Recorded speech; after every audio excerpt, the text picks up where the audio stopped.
r/the dark gathering. Posted by u/Johnny_MP. The Door Game. Part 1. My name is Georgie. I'm a 15-year-old girl, who's currently living in the foster care program with my sister, Anne. She's turning 10 next month. She's been begging me to take her trick-or-treating since forever. It's hard having to tell her no. It's hard seeing her ecstatic gleeful smile dissolve into sadness. Sometimes I get the urge to sneak her out of the house and allow her to enjoy just a single fucking moment of her life without being seen as the burdened child. She suffers from SCA, sudden cardiac arrest. There's currently no cure and the only treatment available for Anne are the weekly visits she gets from her doctor.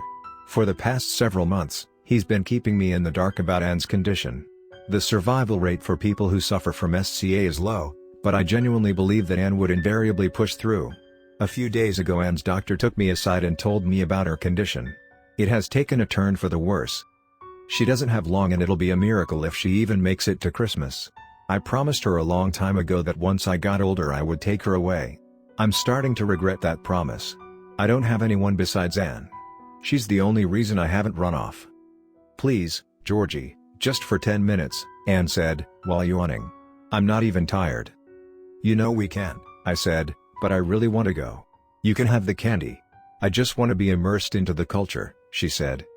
The culture? She nodded, then continued. Every year I miss out and this year I heard it's going to be even more spookier. That's not a word. I make my own words. Georgie, now can we please go? Before the sun rises. It's 8:30 p.m. and I'm sorry. I really want to take you, but you know we can't. She laid flat on the bed, taking a pillow to soften her cries, before tossing it aside. This is so unfair, Anne yelled. I know. Right after I got off school, I went out and purchased some movies for us to watch. The Nightmare Before Christmas, The Corpse's Bride, and Anne's personal favorite, Coraline. At around 10:30 p.m., when Anne finally got tired, I kissed her goodnight. I then went outside and sat on the front porch. I watched as kids went from house to house, their smiles completely negating the fear factor Halloween is supposed to represent. I always imagine Anne trick-or-treating, seeing a smile coat her face instead of a gloomy one. I'm sorry, Anne. I had to clear my mind, so I decided to go on a walk. The scared giggles of children deafened the thoughts I had lingering in my head. I walked through the park, spotting the Shire the town built for those two boys who died during that freak accident a few months back. I sat at the bench, gazing at the stars. I jumped as something touched my shoulder. Someone in a jester costume stood in front of me. What the fuck?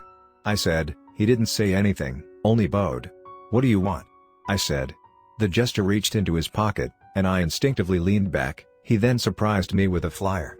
He held it out towards me for several seconds, not moving a muscle. I took it, and he gave me another friendly bow. Thanks? He walked away and I saw him handing out flyers to other people in the park. I read the flyer, and this is what it said. People of Inmount. Today is a fabulous day to call yourselves lucky. For I, Samhain, have arrived to deal a mighty hand that just may intrigue the thrill seekers hidden in all of you. Please participate in a game I've been brewing for the past several decades. The Door Game is what I've dubbed it. The winner of the game will be awarded a $25,000 prize. If you think you have what it takes, come by the woods behind the hospital. Follow the path my servants have laid out for you, and attempt to claim the reward that's rightfully yours, or die trying. I should have just tossed the flyer away, but that prize money caught my eye. An idea bloomed in my head, slowly sprouting into the inner layer of my imagination. With that money, I can take Anne far away from here. I could bring her some joy, or a moment of opulent fortune before it's too late. It would be stupid of me if I don't at least try. Before I knew it, I was standing amongst a rally of about 100, possibly even more players. Finding the place was easy thanks to the servants who were all dressed in the same jester outfit as the one who handed me the flyer. They led me to a massive tent, with a podium and 4 doors. Before entering the tent, I noticed a fence running along the forest, stretching further than I could see. I also noticed that there were many who came with their friends and families, so winning this event is going to be challenging. I came alone and the odds of winning were slim, practically zero. I had to at least try. That's when I heard an all too familiar voice behind me. Georgie, you ought to be kidding. I turned to see Sarah Bowler. Little orphan girl thinks she's going to win? She snickered. I started to walk away, but she grabbed my hand. Don't run off, I'm just kidding, however I have something to say. Leave. You're not going to win, I mean honestly just look around, everyone came with someone, and you're here all by yourself. Couldn't even bring your broken sister. A flame ignited inside my heart. My knuckles cracked as fists formed. Before I could throw a punch, someone came between us. A short Hispanic teenager, who was suffering from bad acne. He looked at us trying to formulate words as if he's never spoken them before. Leave her alone, Sarah, he stammered. Isn't this cute, Sarah said, you just leave her alone. Oh okay, she mocked. You guys have no chance of winning this, I hope you know that. Who, I said, who what? Sarah replied, who asked? Sarah scoffed, and before she could say a witty comeback, her dad came. Honey, who are your friends? Sarah quickly placed a mask over her shitty personality. Oh, they're nobodies, just people from my school. I ended up walking away but didn't realize that the teenager who came to my aid was walking beside me. I hate her, he said. You look familiar. Do you have world history with Mr. Gilmore, first period? He then asked. Yeah, I do actually, I said. I didn't expect to see anyone I knew here. My name is Roberto, by the way. Georgie. He rubbed the back of his head, as his eyes darted from the podium then to me. That prize money is crazy, right? It sure is, I said. I have my hopes riding high, and I really shouldn't, but dang if I don't at least try and win this. I slowly started to walk away, but he kept scooting closer to me. Listen, thanks for having my back with that bitch. Oh, no problem, she's a real asshole. Every time I try to defend myself I fumble my words and only end up giving her more ammo to use on me. So Georgie, how are? He was interrupted by a voice that boomed over the speakers. How is everybody doing today? I turned and spotted him. Samhain. He was strange looking. He had a suit on with the face of an all too realistic burn victim. I could see white bones protruding from his face as well as a few veins that ran along his forehead. Damn, he must have hired a professional to do his makeup, Roberto said. Samhain formed an unnatural smile. So, who's ready to play? The Door Game. Part 2. Ladies and gentlemen, boys and girls, children of all ages. I'm delighted to have stumbled upon your little town. My name is Samhain and I want to thank all of you for coming out tonight. There's something special about Halloween. On this particular day, the barrier that keeps both the living and the dead separate, has a moment of instability, allowing all kinds of evil spirits to cross over. However, it's also a day in which the infinite dimensions that encapsulates us bleed into our world. His smile grew, revealing shark-like teeth that were stained with blood. I'd spent decades working on this game. This current iteration of the Door Game is only in its infancy. With your help, I can only imagine how far we can go. If I still had a heart I would cry, but I don't, so, let's begin. The crowd cheered. There is only one rule to the Door Game, and simply be the first to enter the final door. He smiled. Now, if I may guide your attention to the 4 massive doors behind me. They'll open shortly and I can't wait for the chaos to begin. The only thing standing between you and the first door are my jesters, who have been instructed to stop as many of you as they can. You have my permission to assault my jesters, however, I highly protest such an idea. They are stronger than you may think and will defend themselves the best way they know how. The 4 doors began to open. Best of luck to all and thank you for participating in the Door Game. Oh, shit, it's happening, Roberto said. Everyone ran to the front, pushing Roberto and me to the side. He nearly fell, but I pulled him up by his collar. Thanks, he said. Whatever. Despite already being in last place, I ran through one of the doors, and as I entered they quickly closed. I then heard a buzzing noise radiating from the doors as well as the fence. Look over there, Roberto said, pointing at the first door. It was at the top of a hill. From where I stood, I could see it emit a fluorescent mixture of bright blue colors, ranging from light to dark blue. There must have been a hidden projector aimed at the door, because the blue colors displayed seemingly clashed against the frame of the door, as if it were a portal that led to a ferocious ocean. I was afraid that if someone opened the door the water would pour in, completely flooding us. Suddenly I was knocked to the ground. Hey, what's your deal? Roberto yelled. You okay? Yeah, but why is he heading in the opposite direction? I said, I don't know. Others began to turn back, running to the doors that brought us here. I didn't know why until I spotted one of the jesters. He was a skinny male figure that pranced around, holding a knife, with blood dripping from it. As he pranced, the bells that hung from his hat jingled. He then stabbed a girl, causing her to fall to the ground. He let out a demonic giggle as he repeatedly plunged the knife onto her chest. His costume was caked in blood. I froze, unable to move. The bloody jester bowed, waiting for an applause that was never coming. He shot his head towards me, our eyes locked and I could see nothing but voidless pupils staring back at me. He started to approach me but was attacked by a big muscular guy. "You psychotic fuck. I'll kill you," he screamed. He managed to disarm the jester, throwing several punches, each connecting with either the jester's face or ribs.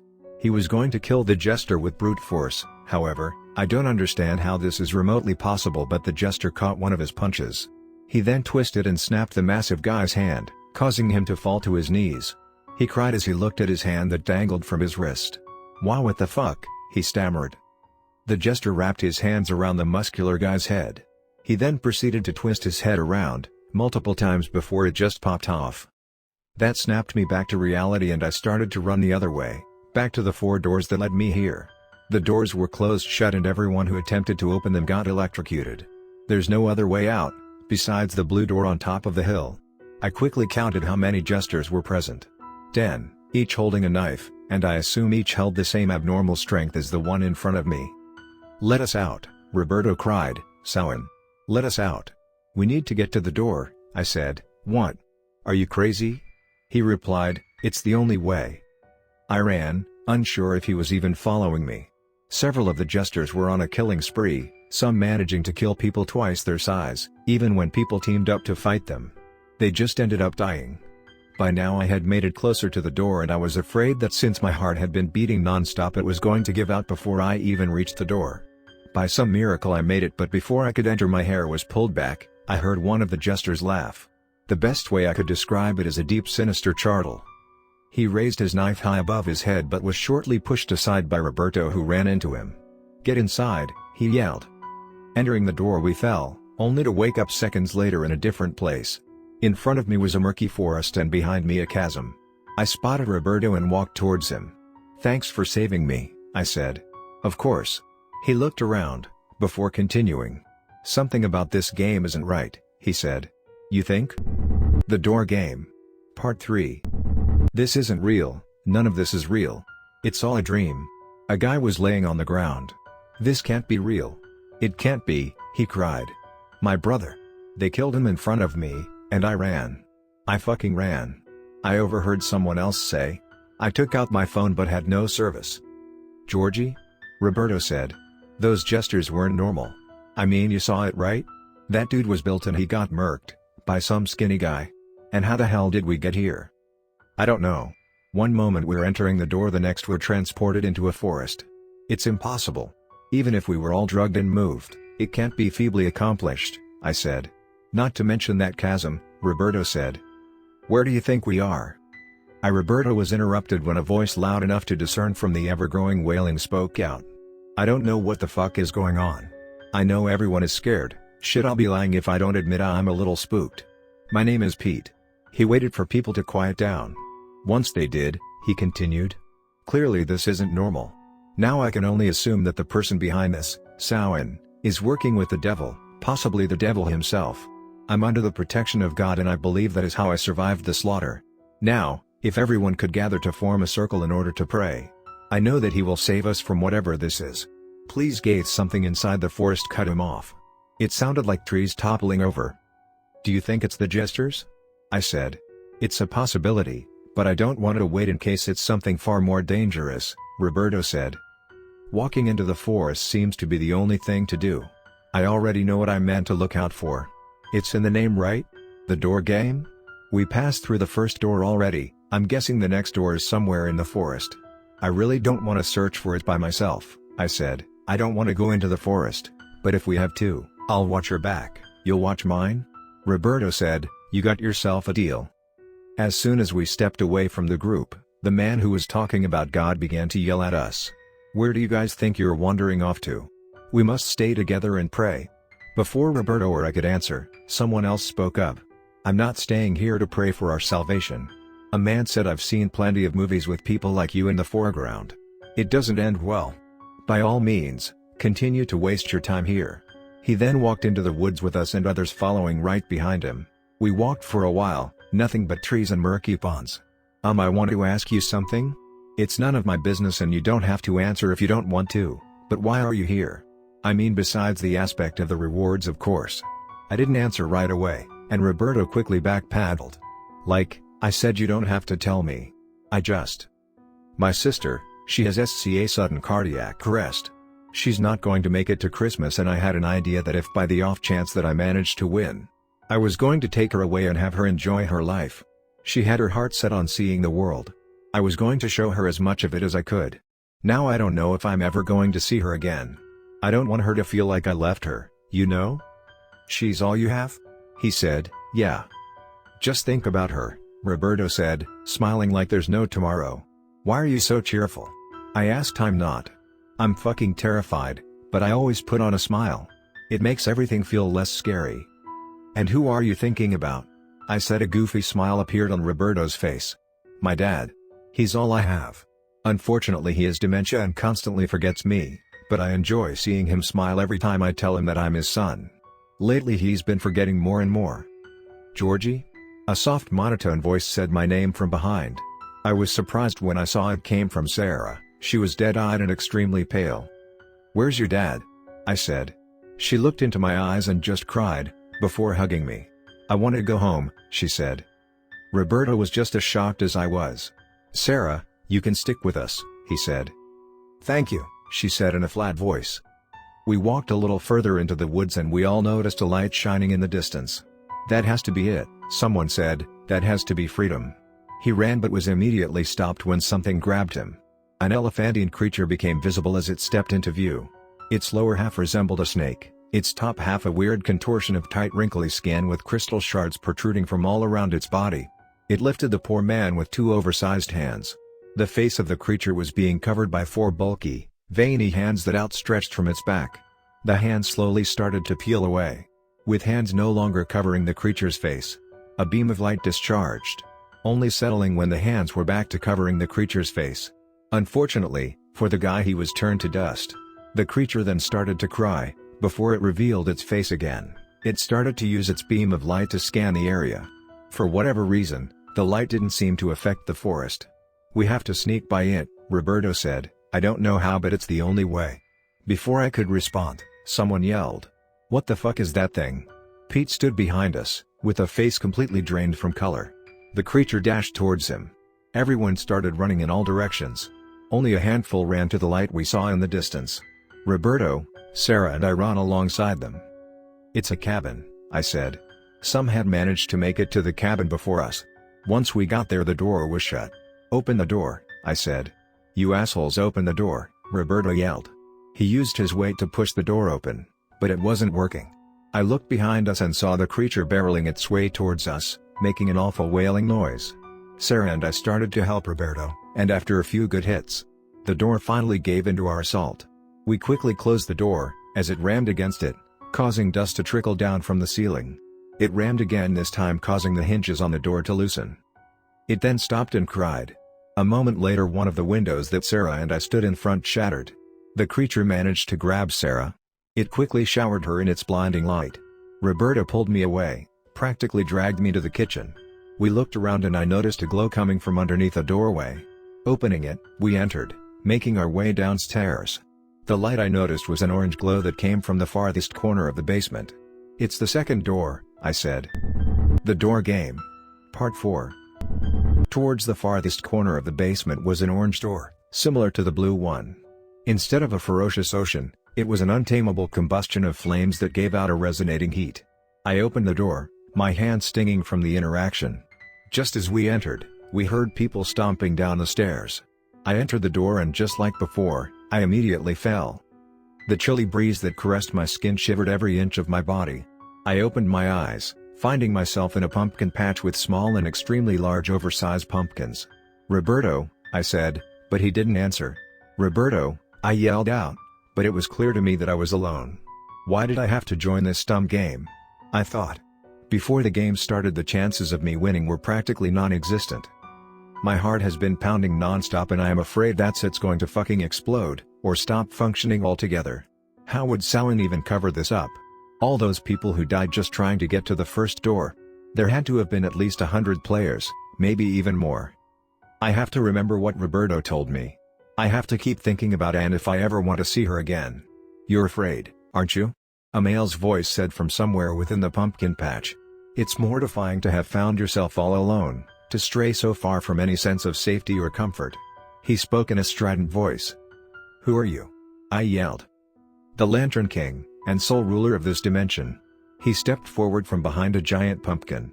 A towering behemoth of a man, except he was far from it. "Samhain promised me fighters. I see nothing special about you?" I slowly walked backwards as he continued. "You will not be exempt from slaughter. It's been decades since I've encountered humans, and non-humans."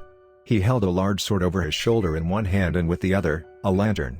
He wore a bloody cloak that fluttered with the wind, revealing parts of his skin that were nothing more than just exposed flesh. Instead of a human head, he had a pumpkin head with facial features carved into it. When he spoke, his eyes, as well as his maniacal grin, smoldered. "Run if you wish, it's pointless in the end.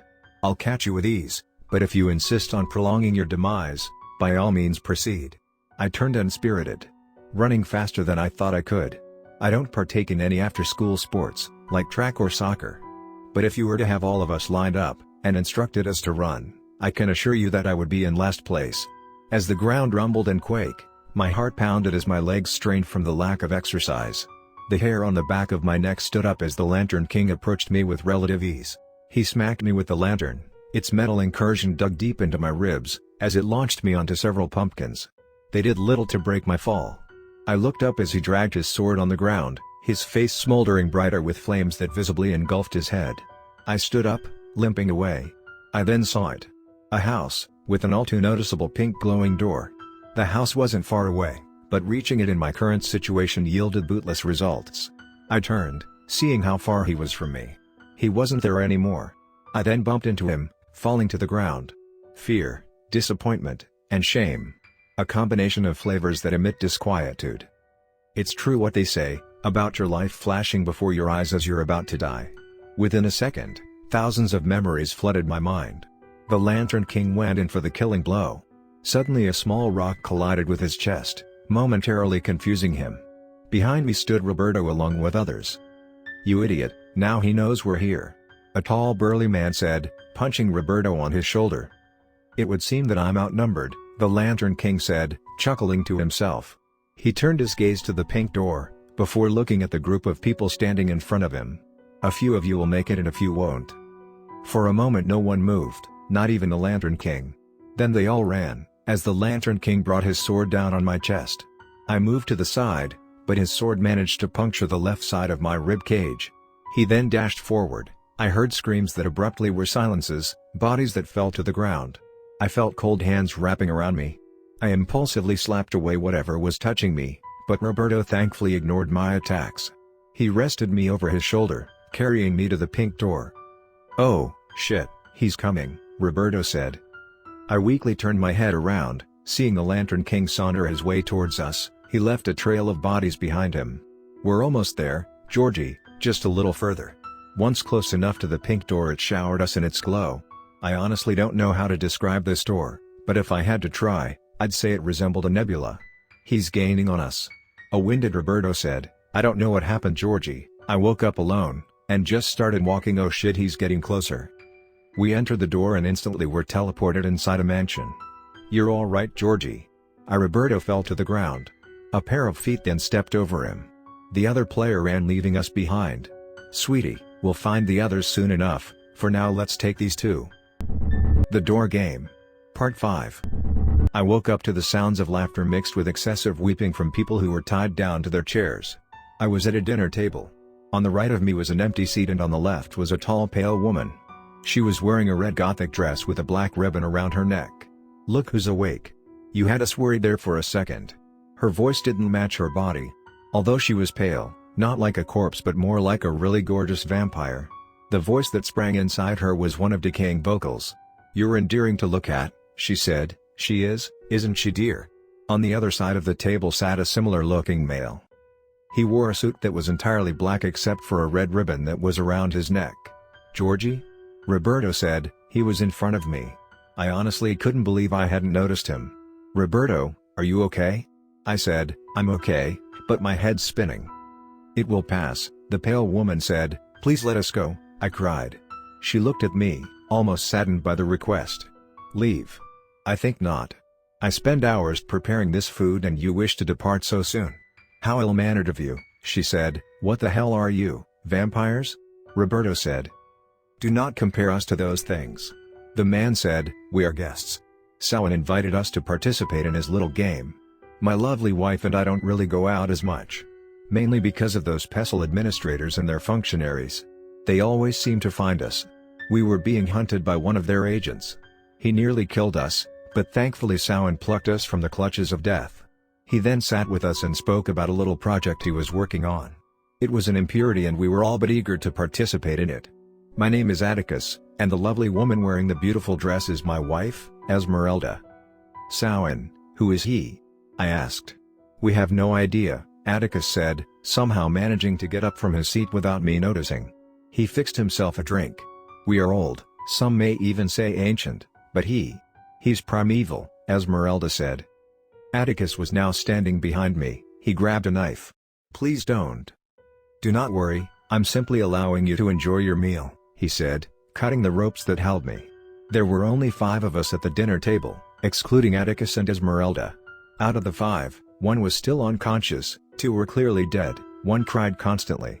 It seemed that only Roberto and I were okay-ish in a sense.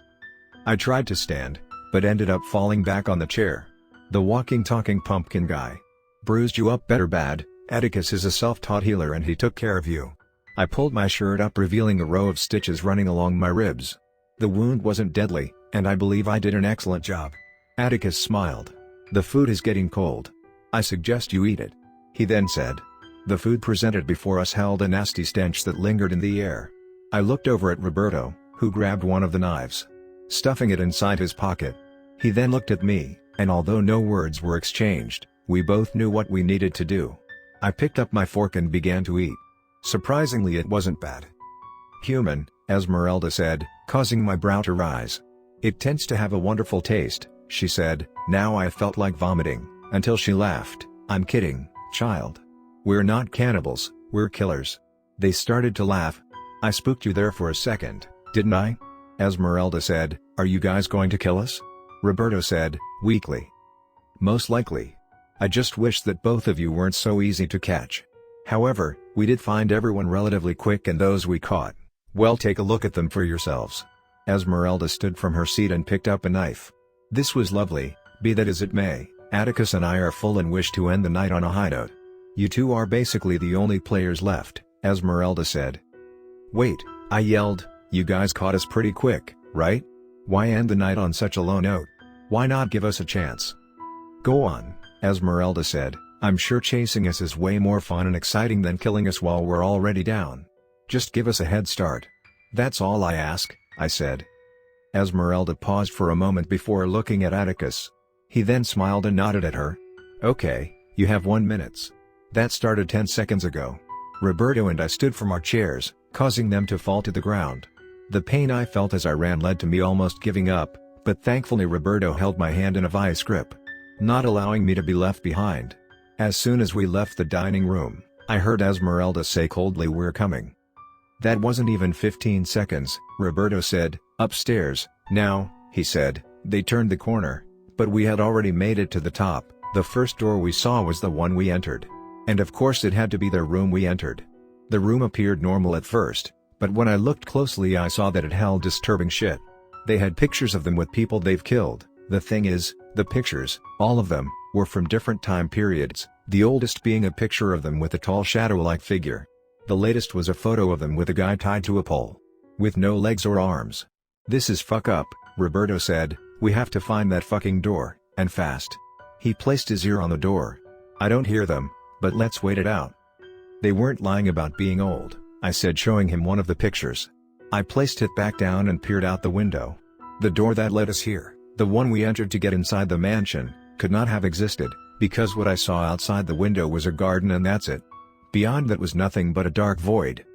"Roberto," I said. He made his way towards me and we both looked out the window. "We're somewhere else entirely," I said. "We just have to focus on finding that door."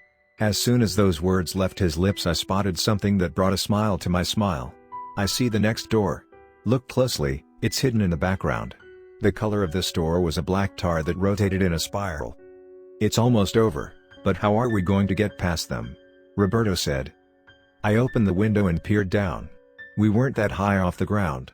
I looked at Roberto, who only shook his head, before answering. No. Why not? It's the fastest way down. And what if they're outside? Let's hope they're not. We jumped, landing on some bushes. I felt a few stitches come off. We ran towards the doors, but Roberto was immediately tackled to the ground. Atticus was holding him down. Leaving? Already? Without saying goodbye? Have you no manners? Atticus's grip on Roberto was firm and tight. Roberto tried pushing him off, but was met with a backhanded slap that drew blood. Esmeralda. I'm out back, make haste, Atticus said. I looked around, for anything I could use. Run, Roberto said, get out, while you can. Quiet you, Atticus said, giving Roberto another slap. Believe me when I say, everything in my body told me to run, but for some reason, I didn't listen. Instead, I ran to Roberto, kicking Atticus in the face. He only smiled and I ended up hurting my foot. Honestly, it felt like I'd kicked a brick wall. However, Roberto took out the knife he snatched. He stabbed Atticus in the eye, causing him to loosen his hold on him. Roberto and I ran, just as Esmeralda came into view. She stopped when she saw Atticus. Oh dear, they've harmed you. I'll gut them. I opened the door, but she managed to grab me before I could enter. She had a tight hold on my hand and without thinking I decided to bite down on her arm, causing her to let go of me. Roberto and I fall on the other side of the black door. You bite me? You horrid creature, I'll kill you for that. The door closed on her face. Thanks, Roberto said, yeah no problem. Suddenly the door opened, and a bright light blinded us for only a second before it faded. Samhain was standing in front of us with a big fucking smile. The door game. Final part. He applauded us, smiling with a toothy grin. I can't believe it. How in the hell did both of you survive? He laughed. Both of you managed to grab my attention as well as the attention of others. Not only that, but both of you entered the door at the exact same time and thus a tie has befall both of you. He snapped his fingers and the room suddenly brightened. This is the last door, and truthfully it's the most challenging one because you're not dealing with monsters or those two lovebirds. No, you're dealing with me, he said, revealing those shark-like teeth. Let us go, we no longer want to play this fucking game, I said. Oh, you want to leave? Well, I suppose you can, but you haven't heard what I'm offering. You can keep the money, we don't want it, Roberto yelled. The money? Oh, I was never going to give anyone money. This was only a ploy used to attract gullible people such as yourselves. What the hell is the point, then? I said. To make the perfect game, one that would hopefully climb the rank of interdimensional television while simultaneously collecting as many souls as I can. It's not easy, you know. It took decades and I had to evade a lot of powerful beings. Samhain began to walk towards us. Are you going to kill us? Roberto said, no. You see I can't harm you, the big glowing guy won't let me. Roberto and I looked at each other, then at him. But that doesn't mean I can't just summon one of my gestures to do my dirty work. He grinned. Just let us go please, just let us go, I said.